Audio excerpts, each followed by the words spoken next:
I have always thought that I was fat, always. I look back at pictures now when I was 21 and I can't believe how slender I was. I wasn't fat at all. And it's funny how we have an image of ourselves that doesn't reflect the true self.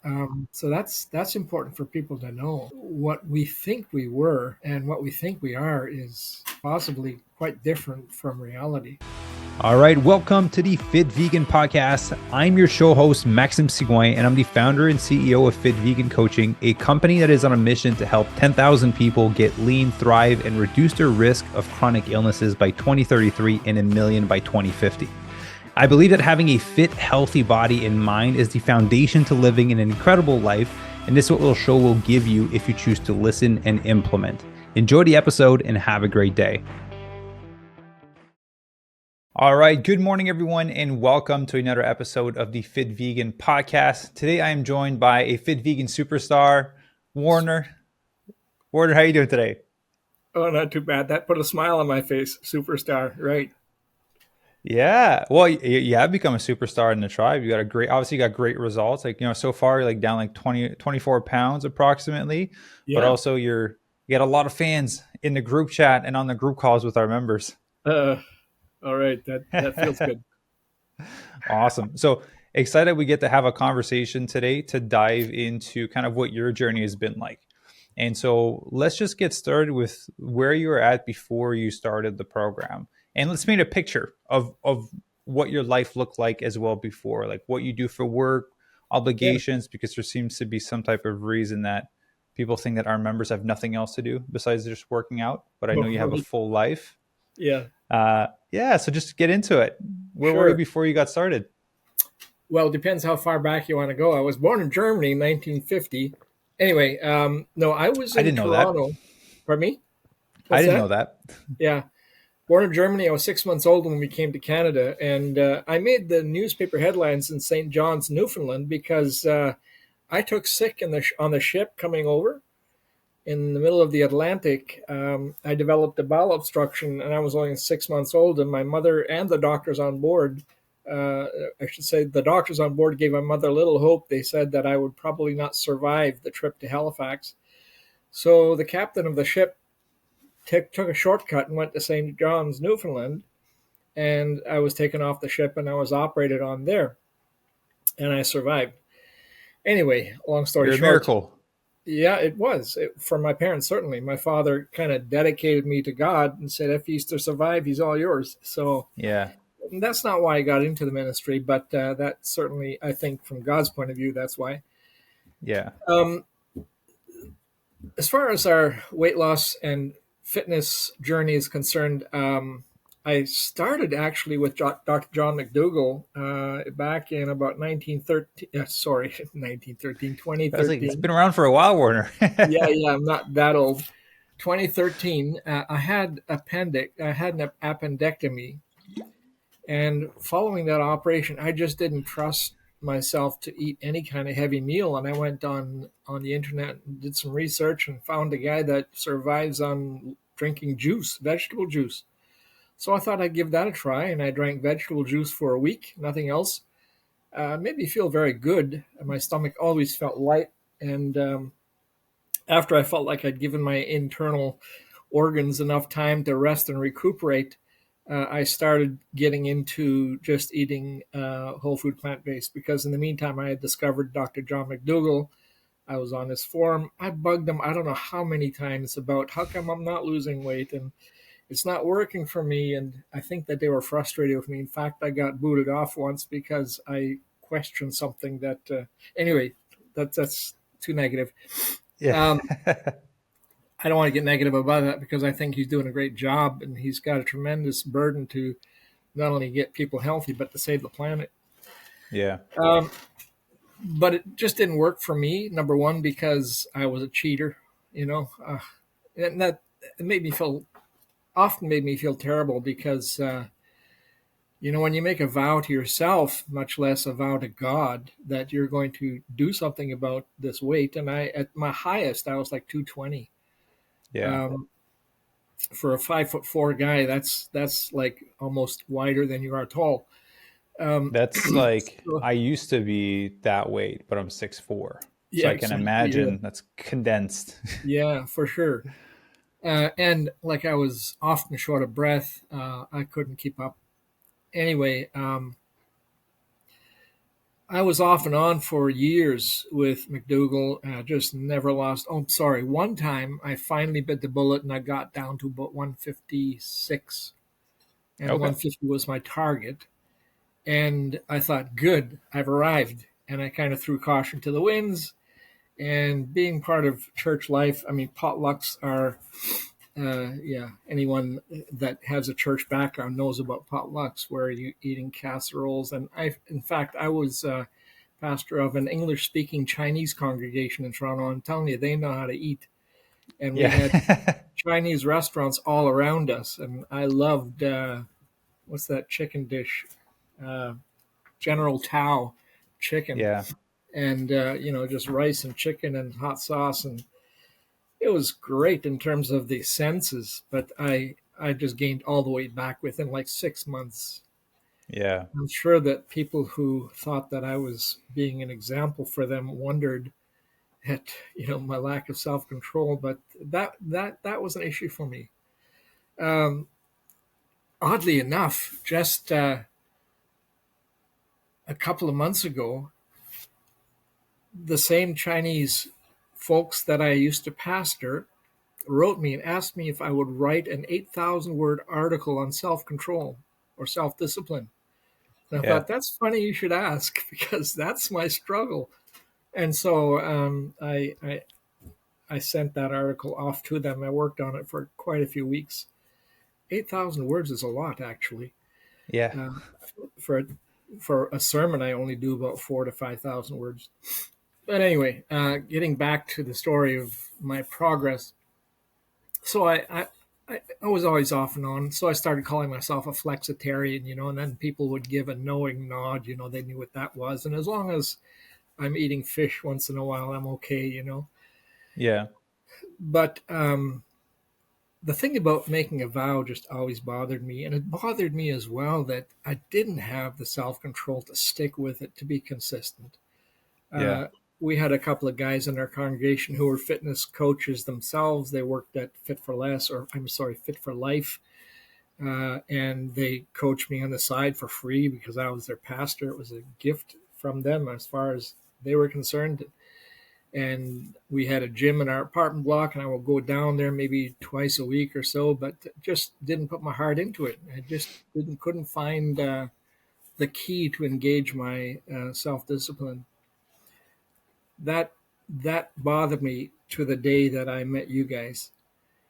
Um, what I felt I needed was the coach who would check with me regularly for accountability, and also a program, because with McDougall there was never a meal plan, and even when I was working, I doubt that I could have kept up with a meal plan anyway. So Yeah. that that's the story of my fitness and weight loss journey. I was kind of a failure in that respect up until I met you guys. At first, I thought, oh, I can't afford this. I'm retired. I have a fixed income. Um, Only have CPP and OAS, which is Canada's version of Social Security. You know that. Yeah. And so I decided, and we had a lady here in our community. I live in the country, about 40 kilometers outside of Sault Ste. Marie. Um, she was a fitness coach, and I checked with her, and she said, "Well, it would cost you about $50 a month." And I said, "What? That's way too expensive." And then I met you, so I had to eat crow and go back to her after I signed up with you. And I said, "Listen, here's what I'm paying, and I have to explain this to you." That was just an excuse. Yeah. It was a question of priorities at the time. It wasn't a question of I can't afford it. Actually, I can't afford not to do something. Yeah. So that's where I signed up with you, and I've been with you ever since, and it's been working. And as far as the consistency and the self control is concerned, I think the key in all of that was simply to be held accountable for the first 3 or 4 months, and to have that meal plan and to show just exactly how the breakdown goes, plus the work of the tribe, just connecting with them. And Yeah. where we commiserate, well, we don't commiserate, we just rejoice in each other's victories and wins. So yeah, and that's been it. Yeah. Well, it's beautiful. You even renewed. You added some more time to our coaching together. But what we'd love to ask you, like, what made it that when you discovered me, you decided it's like, hey, this is the direction that I want to go in. Because like you mentioned, you Oh had this person charging, $50 for a month, which, people, I'm nowhere near that. So I'm curious, like, what was it for you? I was like, I need to do it this way. yeah, there were a couple of issues that drove me to you. One is a year ago I went to Costa Rica on a missions trip, Yeah. and we came to a certain, I don't, it's not a mountain, but we were at 4,000 feet. And I've always, I think, had a sensitivity to this oxygen sufficiency thing. And Yeah. I think there's a name for it, right? I can't Altitude think of it. sickness. Yeah, exactly. So I started climbing this hill, and there were guys, like there was an 85-year-old man, a friend of mine. He just motored up that hill like nothing. And I would Yeah. take like 5 steps, and I'd be panting, and I have to stop and recover and take another few steps. And one of the guys remained behind with me and joined me in climbing that incline. And back then I said, "This is nuts. I've got to do something. I just have no strength in my legs, and I'm so out of breath." And then the real kicker was when I had to rebuild my back deck. Um, I took a crowbar and hammer and saw and started working on my back deck. Within 10 minutes, I was exhausted. My legs felt Yeah. like they were rubber. I came in, sat down for 15 minutes, rested, recovered, went back out and worked for another, came back. It's just, so I think it took me a whole day to take down that deck. And a friend of mine, I called him and I said, I just can't do this. And he came by and he built the whole deck for me, a good friend. And that was it.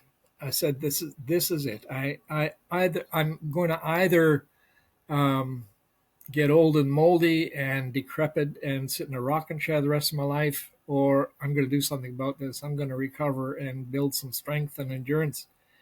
And that's what drove me towards you. I Number one, I felt a bit awkward about a young lady coaching me, Yeah. so I turned her down on that basis. But secondly, I felt like there was such a ring of truth about you guys that I didn't care what it cost. You know, I've I've counseled people. For instance, a couple are going to break up, and I say, "Are you? What are you willing to do to save your marriage?" And they'll say, "I'll do anything." And I'll say, Yeah. "Anything?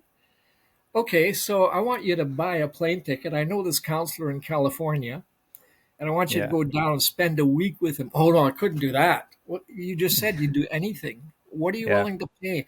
I felt the same way when it comes to getting my life in order as far as my fitness is concerned. Yeah. What are you willing to pay? Well, I'll do anything. I'll do anything. That's how motivated I was to get started here. And I'm telling you, I was not very motivated beforehand. I wasn't like, I'm no paragon. I'm no great example of. I'm not a Type A personality. And you might think so, but I'm not. In this area, I am. But basically, I'm pretty lazy. And in my old life, my wife refers to the old Werner and the new Werner. In my old life, I was pretty laid back, and I'd have to, always wait to the last minute to get things done.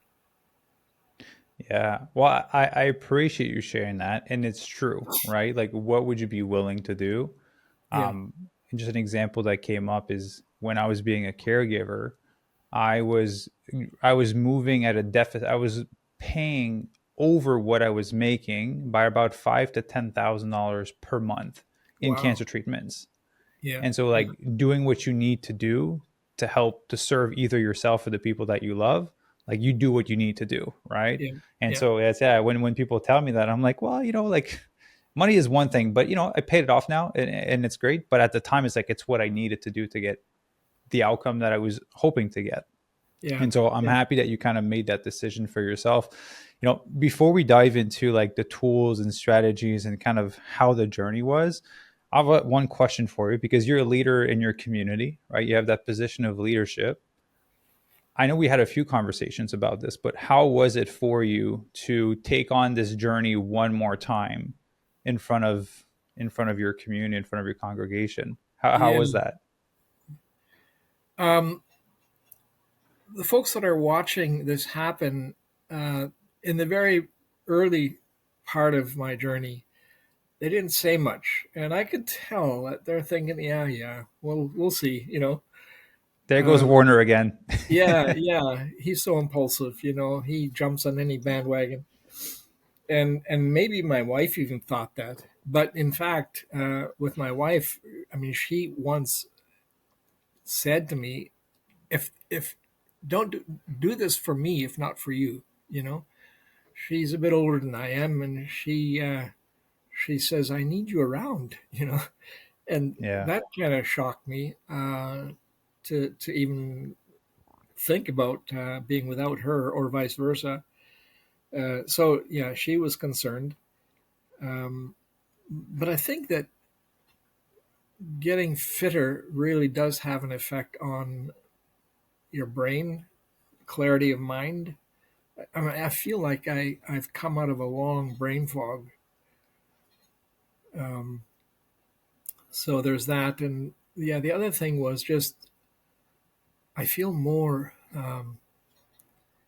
There's a sense of this isn't boasting. I'm just saying it as I feel it. There's a Yeah. sense of integrity that I feel has kind of returned to me in the sense that I'm keeping that vow, and the vow Yeah. isn't I'm never going to fail at a meal or I'm never going to eat sugar or chocolate again. It's the big picture. This Yeah. is the journey I'm on, and if I like today, for instance, I was at a gathering and I had a donut, you know, but I knew very well that this is not my lifestyle, and I'm going to get right back on the wagon. Yeah. So it's yeah, the self discipline is there, and it feels great to be able to say I'm not breaking that vow that I made. Making a vow to yourself and breaking. Here's the thing: you talked about self love the other day, that you're not on on that bandwagon, but there's an element of wisdom there where taking care of yourself, especially if you've made a vow to yourself. I mean, why would I keep a promise to others and not keep a promise to myself? Yeah. Does what does that say about me? Does that make me? Am I thinking less of myself in terms of value? You know, Yeah. I would never break a promise that I made to somebody else. Hopefully, I wouldn't. But I keep breaking promises I make to myself, which means that I don't think much of myself. So yeah, I'm keeping that promise. What do you think made that change happen? Well, I'm going to say it was the Lord, Yeah. because I would be praying about this constantly. Lord, please help me be consistent here. And I think that I think that He honored that. Uh, but I think that He uses people, and I think He used you in your program to get me serious about consistency. At the very beginning, you talked about consistency. You said consistency is key and consistency pays compound interest. I love those expressions, and I've used them again and again myself because it pays off in other areas of your life. When you start being Yeah. consistent in this area, you find yourself being consistent in other areas because you're building up that. Well, you know, according to Huberman, your self control is controlled by two lobes. I don't know what do you call them, anterior sublim, some kind of cortex. I don't know the names. He's a Yeah. neuroscientist, but he talks about them sort of being like a muscle, and the more you exercise them, the stronger your sense of self control comes, Yeah. and perhaps that helped as well. Yeah. So talking about it affecting other areas of your life, you mentioned previously that your Your wife refers to you as the old Warner and the new Warner. What's the difference between the two? And when did that Oh, change happen? I think that she would tell you that I'm much more active here at home and helping out with household work. At least I'm doing the dishes frequently. I cook my own meals now. Yeah. I told her when at the start, if we're going to do this, I will cook for myself because I don't want to lay this on you because she's not sold Yeah. all the way on the program. I mean, she sees it's happening in me, but she still likes her egg for breakfast and the occasional piece of chicken or Yeah. fish, and I won't necessarily join her in that. And so, um, so I think that she sees that change, and she sees me being, I think, far more ambitious in ministry because okay, so I'm actually retired. I was supposed to be retired. Carol, my wife, jokes about me having been retired for about 10 minutes, Yeah. and I really couldn't see retirement as a way of life. If retirement means just not doing anything, Yeah. but a little church here in this community where I live asked me to help them, and I don't get a full time salary, but I'm working with them almost full time, and it feels great. I love it. I just love what I do. So now I forgot your question. No worries. Well, I was gonna say we're friends on Facebook, so I do see when you go live on there, and you're preaching every Sunday, and you look very Yeah, vibrant. yeah, You look very vibrant in your videos, and again, there's a difference in your body. There's a difference in your face. So I had mentioned like what was the difference between the old Warner and the new Warner, as you kind of right, covered a few things, right? Like the energy, how you're showing up, and ambition. So I'd love exactly. to talk about like how has that process been for you so far of losing 24 pounds? Has there been any, bumps in the roads? I know you went on a mission trips to Cuba. Like just share with me when you had bumps and how you overcame them. Yeah. So in Cuba, I mean, I have a little portable blender. This little blender here is Oh yeah. wireless, and it'll blend my Yeah. protein powder right quick with water. And so I took that along to Cuba, and so I used that. I took enough powder, protein powder, with me. Um, but on that trip, there were so many occasions where, like, we didn't stay at the resort, although Cuba is having a really hard time these days, Yeah. and even the resort was shy of some foods. They couldn't get any beans. They couldn't get. Well, my Oh, wife wanted eggs, but there were no eggs available. yeah. Um, and then, so we only stayed at the resort for a couple of days, and then we went visiting in private homes. Um, Wherever we go, we always recompense people for their hospitality. We make sure that we don't put them out uh, Yeah. and have them suffer as a result. Uh, and so they put out the best that they can. You know, like a salad might be a few slices of cucumber and a slice of bell pepper or something like that, Yeah. um, and maybe rice and beans, which is healthy. You know, Yeah. but often they'll get some meat that they. I mean, everything is black market there, Yeah. or they call it the informal market. Um, I mean, even the government leaders are gaming the system and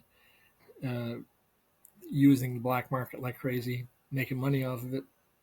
But um, so there was no choice. I would often have to go off plan Yeah. to eat. So I knew that, and it was one of those calculated things where you know that when you get back, you're going to get back on the wagon, and you're going to compensate, and not necessarily compensate, but just get back on the plan. And getting back on the plan, that one time it took me about 2 weeks to recover. By recover, I mean it took me about 2 weeks to get back to the weight that I was when I left Yeah. because I had gained about 6 or 7 pounds over the week.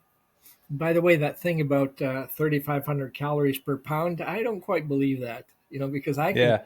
I can gain 2 pounds in one day, and it's not salt. You know, it's not Yeah. withholding water. It's there's something else going on. But I mean, if the scientists are right, maybe there's something else. I'm not sure.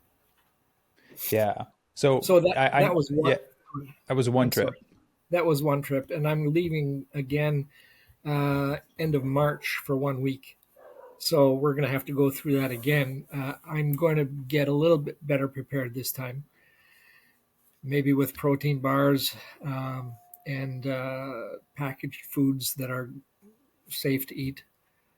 So, we're going to spend 2 days at the beginning at the resort and then 1 day at the end. So 3 days are taken care of. I have control of what I eat.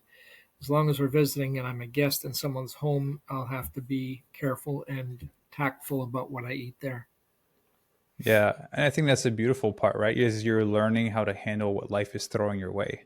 Yeah, Because at the end of the day, it's not about being locked into your house and always having access to your kitchen in the same gym, which is great, but that's not the reality of the type of life that you currently live. So it's right. beautiful that you're able to navigate that. So in terms of like losing 24 pounds and strength training and all that, what are differences that you noticed in your body?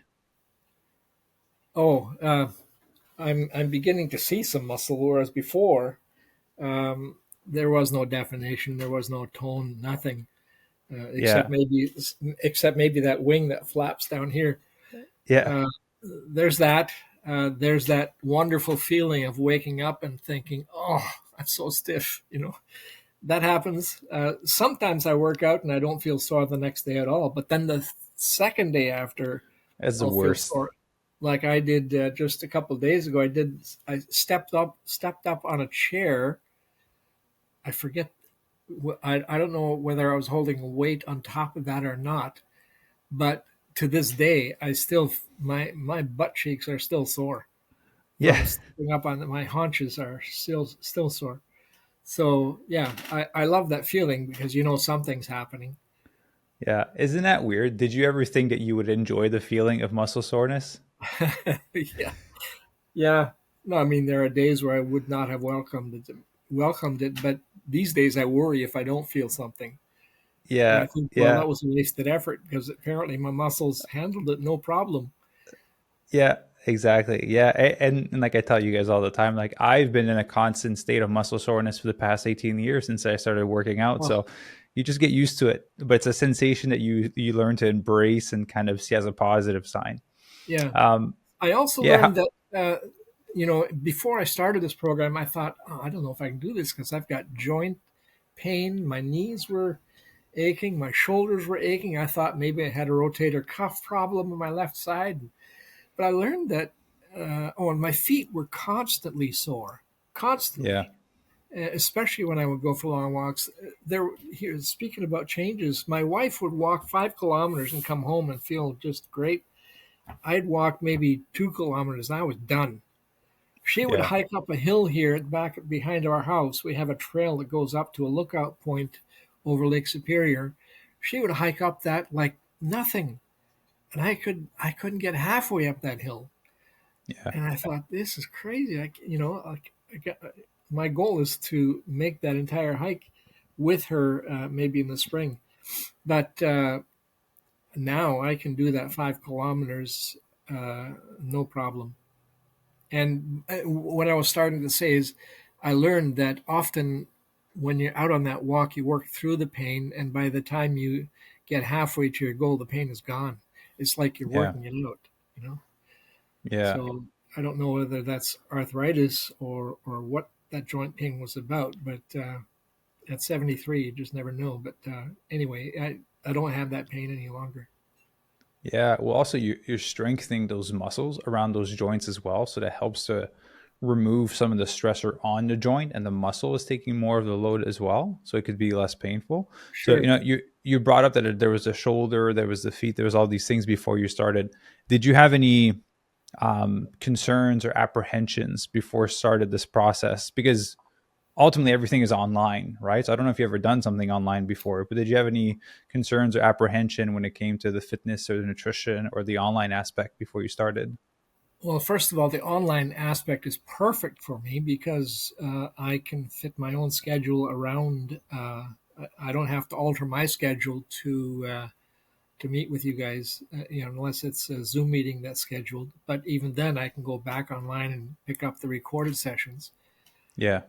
Um, I was going to say something about the other two things, the meal plan and the exercise program. And I can't remember what it was. That Yeah. still does happen. Yeah, no worries. It'll come back. So What was my name again? yeah, so let's talk about what were some of the tools that were the most helpful for you throughout the process. It could be from like again the meal plan to the calls to the tribe to the one-on-one calls. Like, what was the most helpful for you specifically? Oh, I think the meal plan and well, both the meal plan and the exercise regime. So being told exactly what exercises I need to do. And I like the way that you rotate things so that I don't have to do push-ups every day. Yeah, I'll do push-ups and planks and those kinds of things one day, and then I'll do the lower body or whatever. There's upper body, there's lower body, there's full body, and you rotate those so that we don't overstress the same muscles again and again, which I think probably most weightlifters know that. But also, the one concern I did have is that I have a bit of a heart murmur, yeah, and I remember I'm that. still, yeah, that I have a leaky valve, and I'm still wondering whether I'll ever be able to run at length because even as a child, before I wasn't diagnosed until I was like 55, and I always wondered why I was last in every race, and I'd get so winded and didn't know why I couldn't keep up with the other kids, and was often picked last because of that apparent weakness. Um, but yeah, at age 55, I was diagnosed. It was a very subtle murmur, and the cardiologist told me I shouldn't have any problems in getting into an exercise program. But I'm not sure about endurance running or even I'll get on a treadmill and I'll run for a minute and then stop and walk for a minute, run for a minute, walk for a minute. I'll alternate that way, and I'm slowly trying to build up, and I can see how my resting heart rate is going down further and Yeah, further, which means the heart's getting stronger, but I yeah. don't know whether it's getting larger. So I'd have to talk to a doctor or get an echogram done of the heart to see whether that's having any effect there. Yeah, for sure. Well, ultimately, with the way that you're eating, that's going to keep your heart healthy as well. With the strength training that you're doing, it's going to keep your heart and your body healthy too. There's no need to have to run a full marathon or a half marathon or 10 No. kilometers, right? Like I tell people, if it's usually the only time it'll really come in handy for real life situation is if there's a zombie apocalypse or something. Yeah, yeah, And at right. the end of the day, who cares if you can run it because you still got to wait for your wife. So you can't outrun her. You got to wait for her anyways. Yeah, they say that's how to survive a bear. Make sure that there's someone slower than you. No, Yeah, yeah, yeah. Put your okay. wife on your back and run with it. You better delete that. Better delete Yeah. that part. So let's talk about sleep because you recently got a Whoop. Um, So I'm curious, like, how have you been finding that tool? if I'm honest with you, I don't understand it very well. I've watched some of the videos, and some of them are still kind of begging the question. For instance, heart rate variability. I don't understand how heart rate variability, as it changes. At first it scored me pretty low, and then it increased a little bit, and doesn't mean much to me because it doesn't explain the logic, and I have to understand the logic behind something. Yeah, Um, Also, the recovery. There's a recovery score. I don't know what that means. yeah, Um, Actually, 2 days ago, I wrote them and I said I think I'm going to ask for a refund because this doesn't seem to be helping me. And then, after an hour of deliberation, I wrote them back and I said, "Forget it, cancel that order. I'll keep it." yeah. Um, so I wouldn't mind if after this, if you could log into my account and tell me some things if there's Of time. course. I was just gonna say, let's stay on after. I don't have another call after. We can stay Yeah, on. I can show you how it works. sure. Yeah. And so, in terms of Well, other air, oh, yeah, sorry, go for it. you were asking about sleep, Yeah, and that's still one area that I really want to lick. Um, Last night again, I woke up at 3:30. I woke up and I thought, oh, thank you, God, you gave me a full night's sleep. And I looked at my watch and it was 3:30. Yeah. And I was so disappointed. And I almost said, I'll take that back, God. But Yeah. uh, I think, yeah, I got up at 4:30 because I couldn't go back to sleep. I did some reading. I usually play a Sudoku game. And then I had breakfast. And then I went back to sleep for an hour. So it seems like if I put something in my gut when I feel wide awake in the middle of the night, then it helps me sleep. Yet the experts say don't put anything in your gut because then you're not getting the intensity that you need in terms of sleep. Yeah. Again, but the studies and the things that change as you get older, like it's slightly different, right? So I think they're starting to do more studies on people in their 70s and their 80s and their 90s, kind of with sleep, and Yeah, see how that's being affected. Because obviously, as you get older, also, the bladder becomes an issue with waking up a few times a night, and so you're cutting out the water a lot earlier than the recommendations would be for someone in their 30s, 40s, or 50s. And right. so I feel like for most people, it's just about experimenting and seeing kind of what works for you. We had a member that had to stop drinking water. I think it was like 4 hours before bedtime, so that they wouldn't wake up in the middle of the night. But if they Yeah. drank 3 hours before bedtime, they would for sure wake up once or twice to go to the So bathroom. I quit drinking anything by 6 p.m. and I Yeah, still wake up at 3, 4 o'clock, 3 or yeah, 4. Yeah. yeah. So it'd be something Um, to experiment with you, different I routines ultimately. occasionally, when I feel like I'm really behind in my sleep debt, I'll take a gravel and it knocks Yeah, me out. It knocks me out all night. I don't know. Maybe ask Dr. Laura. What are there any harmful effects to taking gravel? I know that it's not optimal to take a supplement or any kind of yeah, artificial remedy, but still, it's better than not sleeping. yeah, for sure. We can talk about it after the Yeah. podcast. Yeah. Um, Okay. So let's get back into like losing the 24 pounds. Again, you're roughly like 15-ish pounds from where you were previously. You mentioned you were like in the 155s way back Yeah. in the day that you managed to go down to. Yeah. Are you feeling differently now than you felt then around that weight? Differently now that, oh,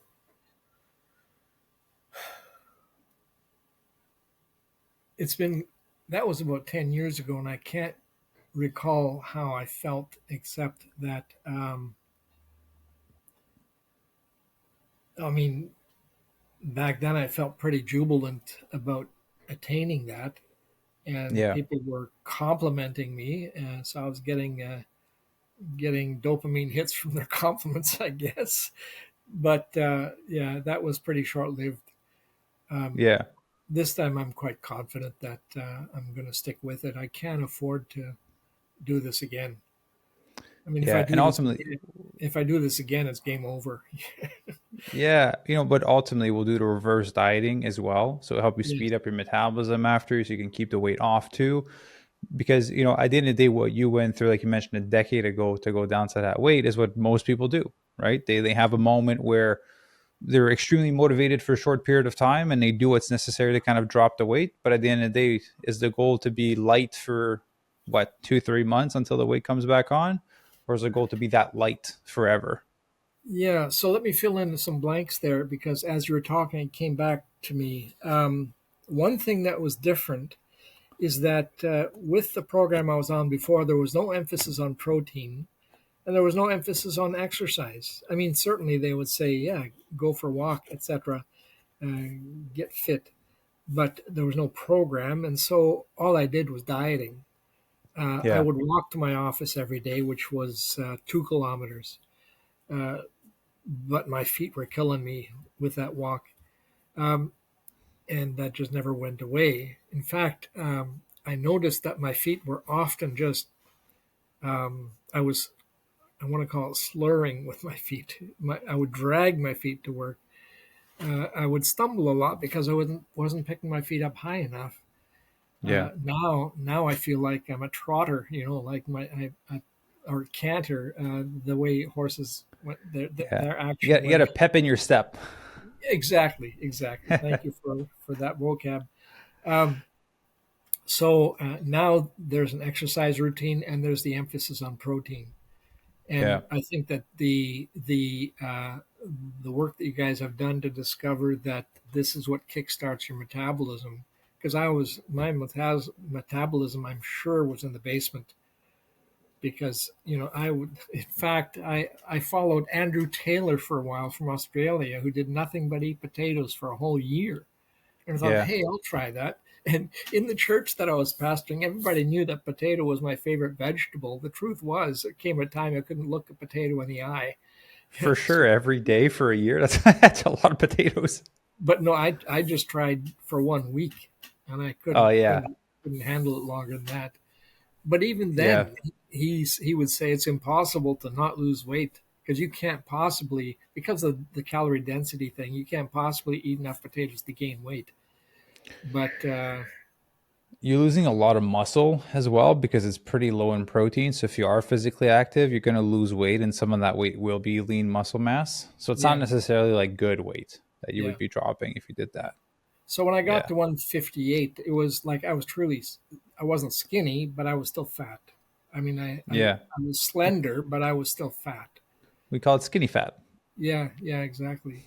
By Yeah. the way, something I also wanted to mention, maybe for your viewers, I have always thought that I was fat. Always.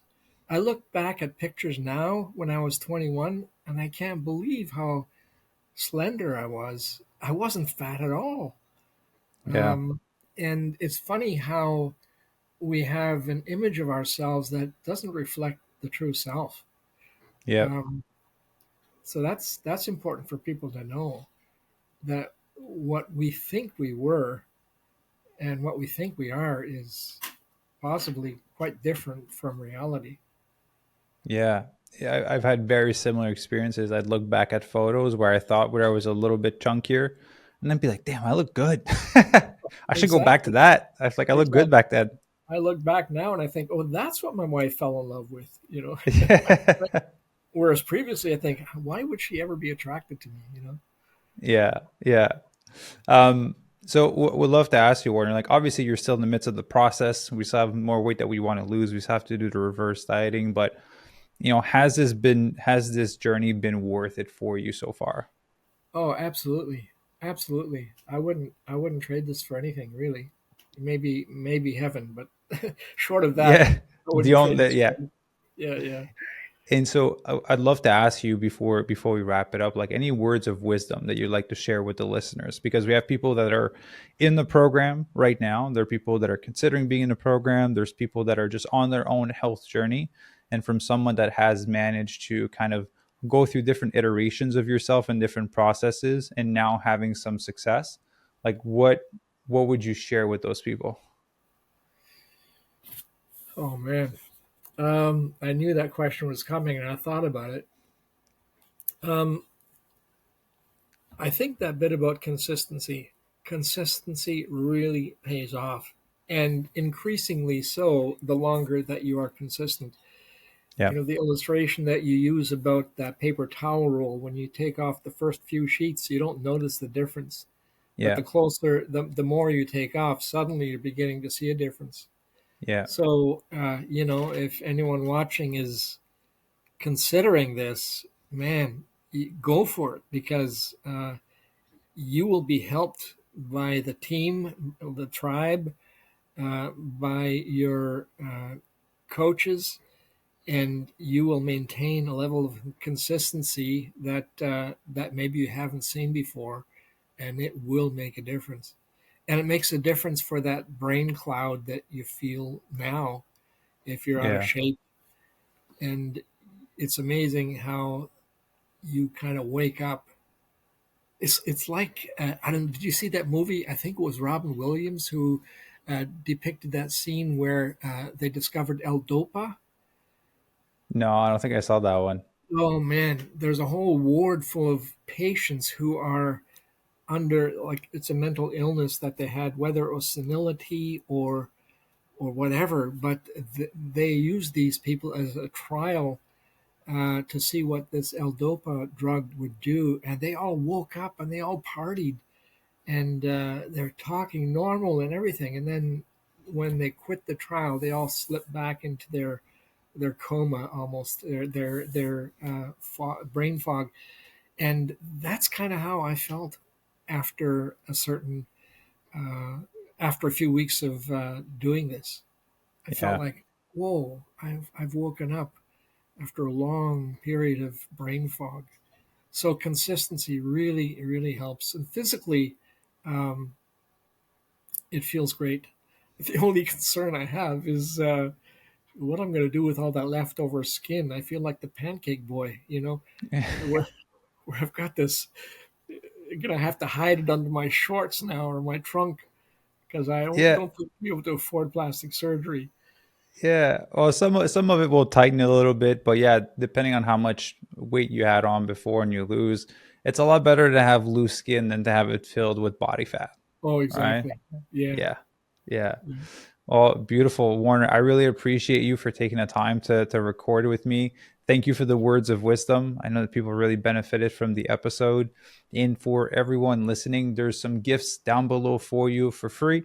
Obviously, if you're interested in working with us, kind of like Warner and all of our members, there's a link down below for that as well. But there's a bunch of free gifts for you under there. And we will see you all in the next episode. All right. Goodbye, All everyone. right. Thank you. Bye bye.